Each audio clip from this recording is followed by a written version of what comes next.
Welcome back. Let's see if he, oh, you didn't get the shot. Okay, Sam Amick is here. By the way, how's the road? Let's start there.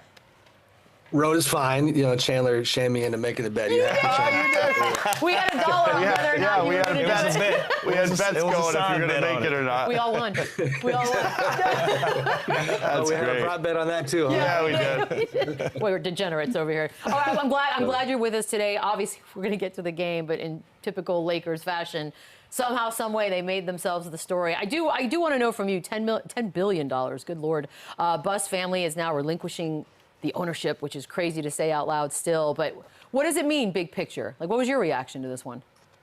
It's funny because, you know, and I know Jeannie really well. Somebody asked me if I saw it coming, and it was like, well, not in terms of an information standpoint, but, you know, you knew that over these years she just would get, you know, absurd offers, and you knew the price tag would continue to go up and up.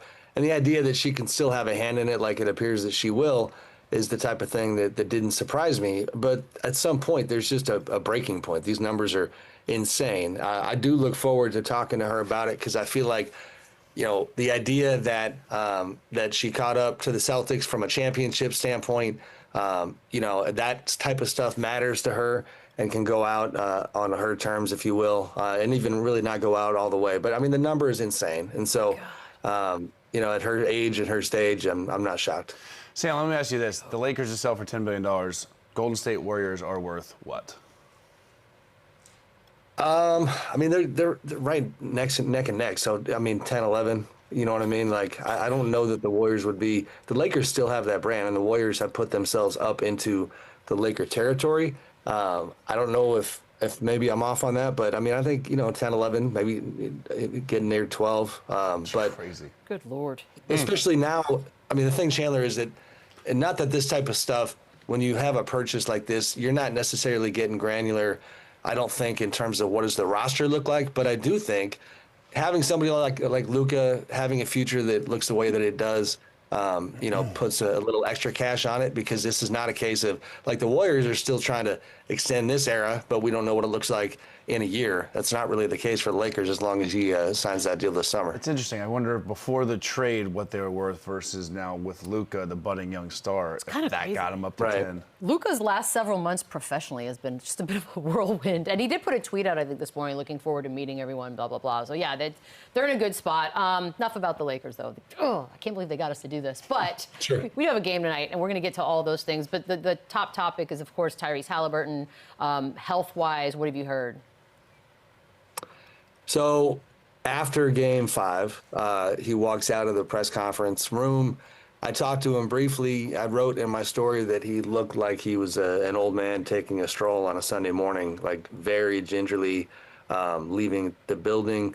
Had this like Gucci bag that felt like it was weighing him down. Like, I just, you know, he looked frail.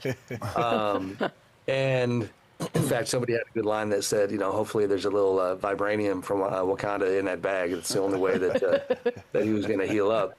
Now, he looked a lot better yesterday at media, like, you know, walking normally. So I heard your guys' 2 cents on what you think is going to happen here. Couldn't agree with you more. Think he'll go. And it's just a matter of how he looks. You know, I was in the camp in Game 5 where I qualified it like I hesitate ever to question, you know, Rick Carlisle forgets more about basketball overnight than I know. But T.J. McConnell was so good in that game, and I was surprised that Rick kept going to Tyrese in the fourth quarter. T.J., I think, had 4 minutes in the fourth. And so for tonight, I do think Rick might have to make some tough decisions if Tyrese doesn't look like himself when you've got everything on the line, even if your guy is saying, I want to be out there. Well, what's your predictions for tonight, Sam? What are your expectations for tonight? You going back to OKC, and you got a one-way book to go home? Is there a flight booked back to OKC tomorrow, or you're waiting? No, there has to be. No, I'm waiting. We have yes, no, actually to OKC we do, but that's through the NBA and their media charter. So that thing just gets canceled if OKC wins tonight. Then I got to jump on and find a way back to Northern California. If we're, you know, as far as what I think is going to happen, you know, trying not to be biased about how I'm ready to get off the road, I think I'm going back to Northern California tomorrow. I think, you know, OKC, I agree with, again, what you guys said. I think they're the better team. I think they got shook and pushed by this Pacers team that nobody thought was going to be here.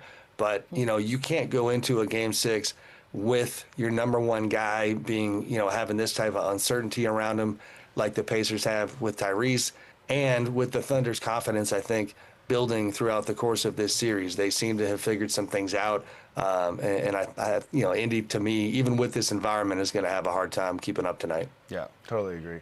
And when you talk about the Thunder, you're obviously going to talk about Jalen Williams, who's had a great year, first-time All-Star, Yep. All-NBA, All-Defensive Team. Sam, has he made the biggest jump of any player in the NBA this season? Yeah, I like that. I don't have any problem with that framing. He's been a monster. And to do that alongside a guy in SHAI who, if you study SHAI's numbers in this postseason run and start looking at other players who also made it to the finals, SHAI is doing Michael stuff, LeBron stuff. Really his line is elite.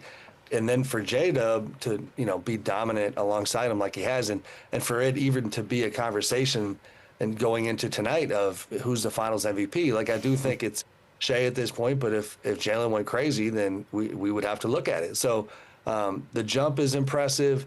Again, we are always guilty of making all these comparisons. So when everybody talks about MJ and Scotty, it's like you talk about a compliment. Not only are you being compared to Scotty, who's a legend, but his offensive production is the type of stuff that Scotty never did at this stage. You know what I mean? Like Scotty 100%. wasn't dropping 40 next to Michael. So, he's been incredible.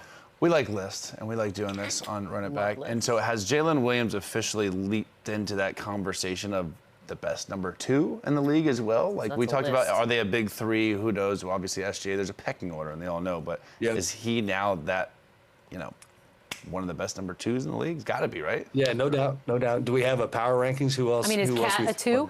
I mean, Used to be like Jalen and Who's a Jason, two? like Is it before Jason LeBron got or hurt. Luka, which one of those guys Paolo are a two? Banchero a 2 or a 1? Is Franz Wagner the 2? I don't know. How are we Paolo's doing the this? one. Paolo's Okay, the so one. Franz Wagner's a 2. But as far as duos in the league, would he be the best second one? That's I'm maybe recency biased, but I've been following these dudes for weeks and months now, and he's incredible. And again, to do it at this stage, the names that you dropped, like LeBron and Luka have the spotlight and the high profile, but we know that when they were on the floor together, they were not dominant. They got bounced in the playoffs. So as far as not only how great Jalen is as a great number 2, but the synergy between the two guys and what that means for the collective, I think he's for sure on the list, if not at the top. And the fact of his age too, he's all So- defensive so team young. and can get buckets. Oh, yeah. Well, let me ask Yes. you. Well, Third Sam, let me year. ask you about the Third year all defense team. Yeah, let me ask you about the number 1 guy. If SGA pulls this thing off tonight, Finals MVP, there's a lot of conversation around him that he's getting in rare air that he could possibly be a Hall of Famer tonight. Is that something that you would agree with? What's your thoughts on being a Hall of Famer if he wins the title so early in his career? Yeah, well, I mean, the easy, metric or data point that we always jump at is like MVPs get to the Hall of Fame. They just do. Now, Derrick Rose is one that we're all kind of sitting on. Like, does D Rose get in because he's a friend, with what happened with him physically? But by and large, MVPs get to the Hall. So check that box for SHAI. Championship, check that box. If you add a Finals MVP, then yes. I mean, this is Hall of Fame type stuff. Of course, he might wind up doing it for 15 more years. And it's, and I will say as a voter, it sounds bad. You always want your vote to feel good a couple months later. And I looked long and hard at Joker for MVP, of course. But, feeling pretty good about that SHAI vote right now. He's delivered. So, No, that's yeah, fair. I mean, this is legendary stuff. And he does it in such a unique way. Just a quick side, guys, after game 3, I'm always going to have a funny memory about how, we're always trying to figure out what we feel like writing in the moment. And I almost wrote a column about how when I saw SHAI in the locker room after they lost, he just seemed a little too chill for me. And not to sound like an old head, but I was like, man, I look in the locker room, there's no chairs that anybody threw. I actually thought about Kobe. I was like, Kobe would just be cussing these dudes out, and they were so chill. And it almost bothered me. So thankfully, I didn't write that column that said they need to get pissed, because that's just not who they are. That's not who SHAI is.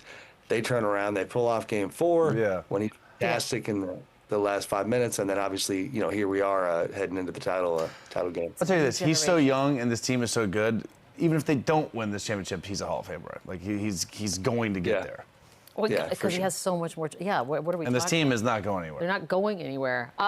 We know that this offseason there's some pretty big names floating around. The fact that it's